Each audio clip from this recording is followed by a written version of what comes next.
السلام علیکم ورحمۃ اللہ وبرکاتہ بسم اللہ الرحمن الرحیم والحمد للہ رب العالمین والصلاة والسلام علی نبینا محمد افضل البشر اجمعین والتابعین له باحسان الی یوم الدین اللہم اجعلنا من هؤلاء الموفقین یا رب العالمین۔ حضرات خواتین اور معزز سامعین، آج کا ہمارا موضوع ہے کہ اگر کسی عذر شرعی کی وجہ سے کہیں ایک صلوات، کہیں ایک نمازیں قضا ہو جائیں تو ان کو کس طریقے سے ادا کیا جائے گا، کہاں پر ترتیب فرض ہے اور کون سے 4 مسئلے مستثنی ہیں جہاں ترتیب پھر ضروری نہیں رہتی۔ تو یہ ہے عمدۃ الاحکام کی ترتیب کے اعتبار سے حدیث نمبر 53 اور یہاں پر جو موضوع ہے ہمارا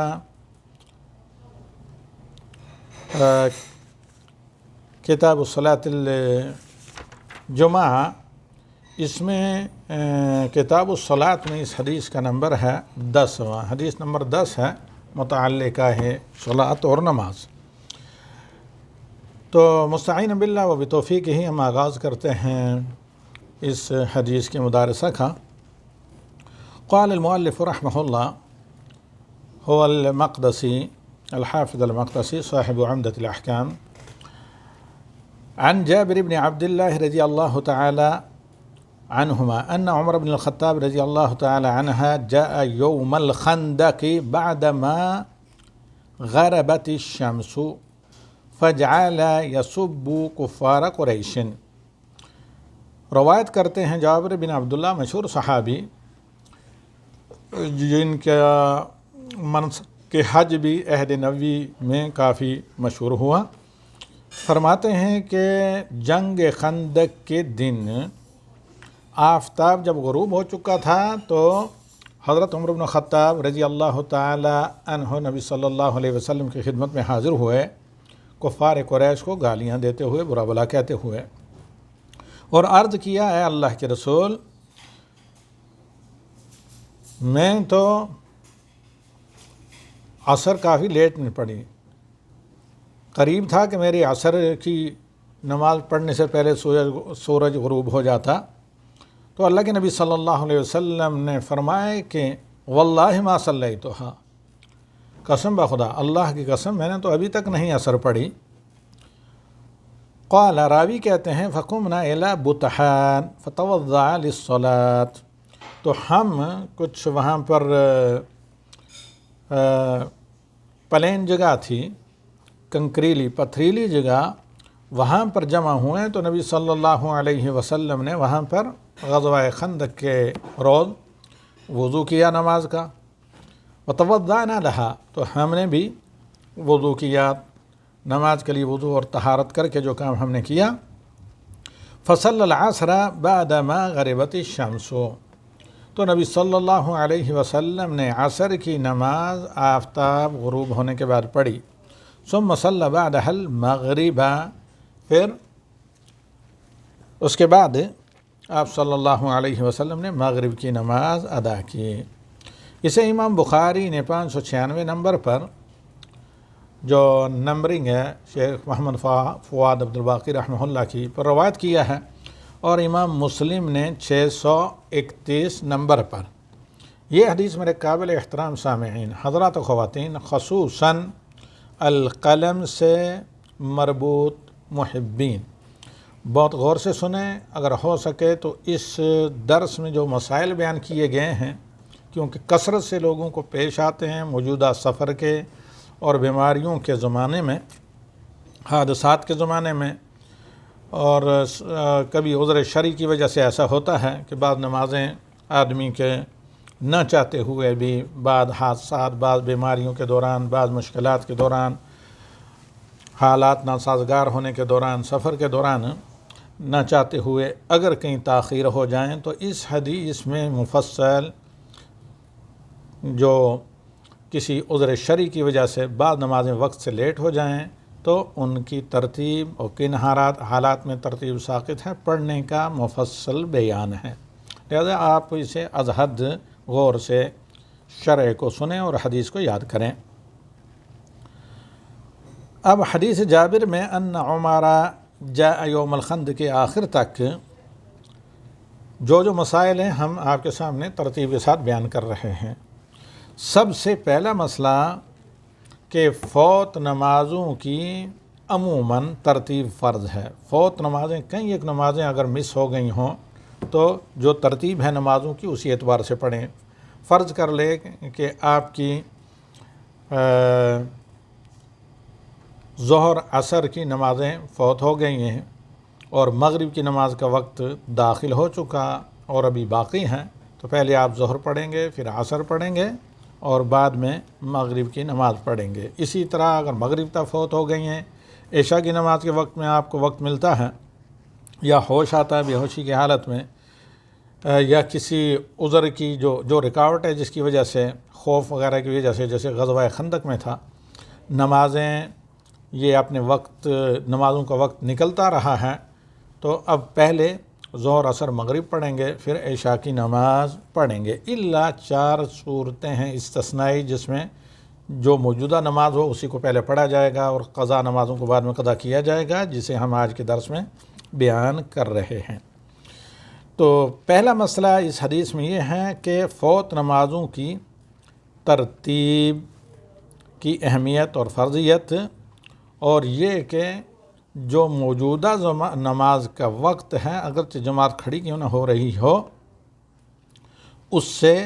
پہلے جو فوت شدہ سابقہ نمازیں ہیں ان کی قضا کی جائے گی، بس ایک شرط کے ساتھ، تا وقت کہ جو حاضر نماز ہے، جیسے مثال کے طور پر مغرب کی نماز ہے، آپ کے ذمے ظہر و عصر بھی ہیں، تو اس کے فوت ہونے کا ڈر نہ ہو۔ اگر حاضرہ جو موجودہ نماز ہے اس کی فوتگی کا ڈر ہو تو پھر پہلے وہ نماز پڑھیں گے مغرب اور بعد میں دوسری نمازوں کو قضا کریں گے۔ اسی طرح حدیث میں فقومنا الی بطحان وهو واد بالمدینہ یجتمع فیہ الماء، یہ مدینہ کی ایک وادی کا نام ہے بطحان، جس میں پانی وغیرہ اکٹھا ہو جاتا ہے، یعنی تھوڑی سی نشیبی ہے، تو وہاں پر یعنی جو جوہر وغیرہ کا پانی تھا تالاب کا، اس سے وضو کیا۔ اور اس حدیث میں یہ بھی ہے کہ کسی بھی صورت میں نماز کو اس کے مقررہ جو وقت ہے اس سے لیٹ کرنا، تاخیر کرنا جائز و حلال نہیں۔ امت کا اس پر اجماع ہے، جیسے کہ اہل علم نے ذکر کیا، اور وقت نماز کے تمام شروط پر مقدم ہے۔ وقت وضو پر بھی مقدم ہے، مطلب یعنی وقت طہارت پر بھی مقدم ہے اور دیگر بہت سی چیزوں پر مقدم ہے وقت۔ تو نماز کی جتنی بھی شروط ہیں، یعنی اگر 6 شرط ہم کہتے ہیں انہیں، آپ نے میری کتاب طہارہ صلاح یا صلاۃ احکام شروط میں پڑھا ہوگا، تو نماز کی کئی ایک شروط ہیں، ان شروط میں سے ایک شرط وقت بھی ہے، طہارت اور وضو بھی ہے وغیرہ، تو سب سے اہم شرط دخول وقت ہے۔ اگر کسی آدمی کو یقین ہو کہ اسے سترہ اور پانی نماز کے وقت کے خروج کے بعد ملے گا، یعنی ابھی تو پانی نہیں ہے لیکن وضو کرنے کے لیے پانی اس وقت ملے گا کہ تا وقت نماز کا جو وقت ہے وہ ہاتھ سے نکل جائے گا، اگر کسی کو ایسا یقین ہے، وجب علیہ الصلاۃ عریانا بتیمم فی الوقت، یعنی ایک آدمی کے پاس کپڑا ہی نہیں ہے، ایک چادر بھی نہیں ہے، جسم بلا ستر کے ہے، بلا سترہ کے ہے، اور پانی بھی وضو کرنے کے لیے نہیں، لیکن اسے اندازہ ہے کہ جب مجھے کپڑا میسر ہوگا اور جب مجھے ہاتھ میں پانی لگے گا تو ظہر یا عصر کی جو بھی نماز ہے 5 نمازوں میں سے اس کا وقت جاتا رہے گا، تو ایسے شخص پر واجب ہے کہ بلا کپڑے کے یعنی نیوڈ، بلا کپڑے کے، بے لباس اور صرف تیمم سے طہارت کر کے، پاک مٹی سے تیمم کر کے نماز کے وقت کے اندر ادا کرے اور وقت سے فوت نہ کرے نماز کو۔ کسی بھی صورت میں اور کسی بھی مشغولیت اور مصروفیت کی وجہ سے نماز کو اس کے وقت سے پوسٹ پون کرنا جائز نہیں، اگرچہ میدان کارزار اپنی جوبن پر ہو، جوش پر ہو اور جنگ کی چکی گردش کر رہی ہو۔ الا ناول جمع او ناسی، سوائے دو آدمی کے جو سفر میں ہو، عذر کی وجہ سے دو نمازوں کو جمع کرنا چاہتا ہو، یا یہ ہے کہ کسی آدمی کو شبہ یہ ہوا کہ میں نے عصر کی نماز پڑھ لی ہے جبکہ عصر کی نماز نہیں پڑھی تھی اور بھول گیا تھا، اور وقت سے نکل کر یاد آیا کہ میں نے عصر کی نماز نہیں پڑھی، اسے شبہ ہوا زور کی پڑھ کر کہ میں نے عصر کی پڑھ لی ہے، تو ایسا آدمی ورنہ کسی کے لیے نماز کو کسی بھی مصروفیت کی وجہ سے، حتیٰ کہ کپڑے بھی نہ ہوں، وضو پانی کی بھی وضو کے لیے نہ ہو، تو نماز کو وقت سے قضا کرنا جائز نہیں ہے۔ یہ حدیث اس بات پر بھی دلالت کرتی ہے کہ وجوب و ترتیب قضاء الفوائد و تقدیم الفائدہ الحاضرہ الا فی اربع مسائل، کہ چار ایسے مواقع ہیں جن کو چھوڑ کر باقی تمام حالات میں فوت نمازوں کی قضا موجودہ جو حاضر نماز ہے اس سے پہلے کی جائے گی، پھر حاضرہ کو پڑھا جائے گا۔ اب چار مسائل وہ کون سے ہیں جن کا میں نے کئی بار ذکر کیا ہے، نوٹ کر لیں۔ نمبر 1، اذا خشیہ خروج وقت الحاضرہ، جب اندیشہ اور ڈر ہو کہ اگر میں پہلے والی فوت یا قضا نمازوں کو پڑھوں گا ادا کروں گا تو میری موجودہ نماز بھی قضا ہوتی رہے گی، تو پھر اس نماز کو پہلے پڑھیں، اوپر میں نے مثال دے کر سمجھایا ہے۔ او فوات الجمعہ و تدرک برکعۃ علی الصحیح، یا یہ ہے کہ جماعت کے فوت ہونے کا ڈر ہو، و تدرک برکعۃ علی الصحیح، اگر جو ہے بشرطے کہ ایک رکعت بھی مل جائے تو ایسی صورت میں جو ہے پہلی نماز کو موجودہ نماز کے امام کے پیچھے بندہ ادا کرے گا۔ اور یہ مسئلہ ذرا تفصیل طلب ہے، اس کو آپ تفصیل کے لیے دیکھ سکتے ہیں المختارات الجلیہ صفحہ 26 میں، والارشاد الی معرفۃ الاحکام صفحہ 32 میں۔ وَإِذَا أُنْسِيَهَا حَتَّى صَلَّى الَّتِي تَلِيهَا، اب ایک آدمی بھول گیا، بھولنے کے بعد